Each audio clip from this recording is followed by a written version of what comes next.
भैया बात करें पावर स्टार पवन सिंह का ना, तो एक गाना रिलीज हुआ है इनका शुभ लाभ फिल्म से, अपना राजा जी के गाना का टाइटल है। भाई इस गाना पे व्यू अभी तक यानी 3 दिन में 6 मिलियन व्यू प्राप्त हो गया है गाना पे।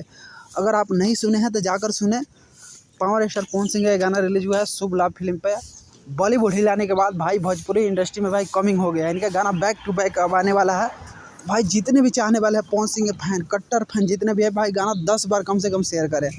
इतना शेयर करें कि भाई ये गाना 100 मिलियन व्यू पार कर जाए। बहुत लाजवाब गाना है, पारिवारिक सॉन्ग है, दिल को छू जाएगा गाना, यानी फीलिंग गाया गया है। हस्बैंड वाइफ का इस गाना में फीलिंग है, तो आप जाकर एक बार सुने। पावर स्टार पवन सिंह के गाना को शेयर करें, दबा कर शेयर करें, इतना शेयर करें भाई कि 10 मिलियन नहीं 100 मिलियन पार कर जाए।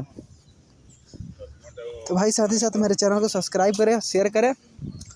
और पावर स्टार के फैन जितने भी हैं, आप लोग से रिक्वेस्ट है भाई कि कम से कम 10 जगह आप शेयर करें, 10 जगह शेयर करें। उनको बोले 10 जगह शेयर करने के लिए। भाई 100 मिलियन व्यू पार कराना है, यानी 10 दिन में भाई 100 मिलियन व्यू इस गाना में पार कराना है, तब भाई पावर स्टार पवन सिंह का जलवा बरकरार रहेगा।